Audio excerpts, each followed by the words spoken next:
What you manifest in your mind, you can bring to reality. Green Book movie out in theaters now. Almost a perfect movie in a lot of ways. Surprisingly directed by Peter Farrelly, one of the brothers responsible for so many great comedies of my childhood. Dumb and Dumber, Kingpin, There's Something About Mary. They started to fall off around that one with Matt Damon where he's like a Siamese twin. That one kind of fell off. I didn't mind movie 43. It's one of their more recent movies, more of a collection of short comedy, kind of short films. I enjoyed it. It definitely, as far as their comedic sense, it definitely went back to the older Farrelly Brothers stuff before they fell off. I felt.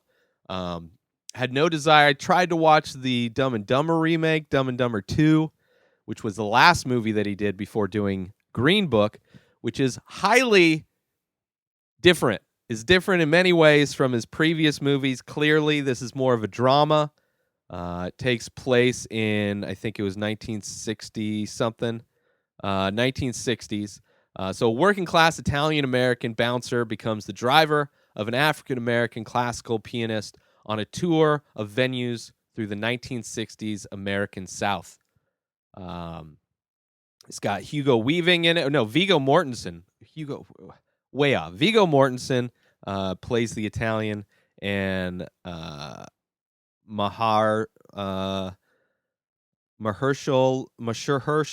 Ali is the dude.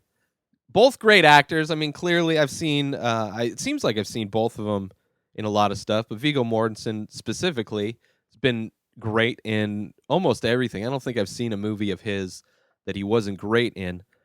This is another one, but definitely. So it's it deals a lot with race, especially back then. There's scenes in this, the beginning of the movie. It sets everything up and pays everything off in the best way. It has the most Hollywood type of ending, but it's based on a true story. So, the fact that at the end of everything they become, I mean, you know where this movie's going, right? You have a racist and he's driving around a black dude through the South. Either he ends up killing the black dude because he's, that racist and hateful and ignorant, or they become best buds at the end. And guess what? They become best buds at the end, and I cried. I mean, I didn't really weep, but I mean, this, you want to talk about emotions through this entire movie. I definitely had them. And it's just good. It's like, it seems like a story that I've seen before, that they've, definitely done this type of thing before, but the perspectives were different, because he was, just a regular kind of white trash type of trashy Italian bouncer kind of dude, ignorant as most racists are. They just, haven't been around that many people. And it was also, so you see his arc, you see the musician's arc, Ali's arc through the thing as, he's part of this trio. He's this brilliant musician who gets hired by rich, affluent, people to play their private parties. This is kind of a different, he's not doing venues, he's not doing things, he's just literally being hired by rich people to play at their parties. And, Viggo Mortensen's character really finds respect with this guy through his art, he hears him and he watches him play and sees that he's the real shit, that he's legitimately talented and works. I hate that word. He legitimately works his ass off to do amazing work on the piano. And through that, he respects it. Because that's the thing most people respect. Most people respect, good quality work. Somebody that really puts themselves into what they do and has passion for it. So you see more, Viggo Mortensen's character grow. You see him while they're going through the South, seeing how his past, his past racism, is and how he's changed, and seeing how these people in the South are just stuck in their bullshit, which I don't feel necessary. I'm sure things in the South have changed quite a bit, but I would guarantee there are still rich people in the South that do not allow black people to eat in their house or shit in their house. I would not be surprised. I would not be surprised whatsoever. But then you also see the musician, you see him, he wanted to go on this tour through the South because he wanted to make a statement. He wanted to, he wanted to show people, the ignorant people of the South, that people are just people. People are just people. Black people aren't any different than white people. We eat, breathe, and shit just like everybody else. There's good people, there's bad people, there's smart people, there's ignorant people, there's racists of all shapes and sizes and colors and creeds, right? So to distinguish people based on the color of their skin versus, the character of who they are is just fucking ridiculous.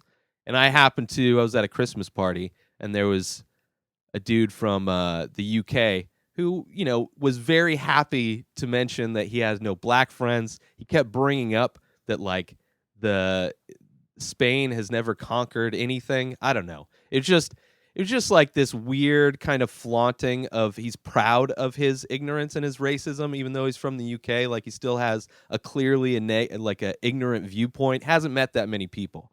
That's the thing with most ignorant racist people. It's just they haven't met that many people. They live out in the boons. They never lived in a city. They've never been stacked on top of each other where you have to interact and live and coexist with all kinds of different people. But they're sheltered. They're out in their, a mile and a half from the next neighbor. They don't know shit. No education. Education isn't fucking valued a lot of the times. Just believing random crazy shit, like religious shit. But anyway, enough of that. I was very surprised when I had no idea Peter Farrelly directed this movie. When I saw it at the end, I was like, it made me even happier because it was a great movie. Even though it has those cheesy Hollywood things, where it had the perfect balance of drama and compassion. It's not a movie that just beats you down and beats you down and beats you down. There's some light at the end of the tunnel that makes you feel happy for watching it. And it's a Christmas movie. It takes place, he comes home on Christmas Eve. He wants to come home from the tour with the musician on Christmas Eve to see his family. It also shows different interactions with cops, which, it shows both that not all cops are assholes, but not all cops are good either, clearly. Nothing's changed there as far as people getting murdered by cops still. But yeah, just great. It looked beautiful too. It was a beautifully shot movie. Just everything about it I really enjoyed, which is good. I hate talking shit about movies. I'd rather go watch a movie that I enjoy. So definitely looking forward to see what happens next, what movie Peter Farrelly comes out with next, if this is more of a new lane, that he's going to be a little bit more serious, do more serious work than, just kind of raunchy comedies. So looking forward to it. Green Book. Go watch it. Can't go wrong. Good. It's one of those things that handles really heavy subject matter without getting too preachy or just, I don't know. But yeah, that's it for this episode. New episodes of this show come out every day. Subscribe everywhere podcasts are found. If you want to binge the show the full week, go over to patreon.com/inspireddisorder. If you want to go buy my artwork, it's inspireddisorder.com is where you can find that. And through the holidays, use coupon code THANKS18. That's the number 18 to save 50%. Find me on social media at Ray Taylor. Have a great day, everybody. Peace out!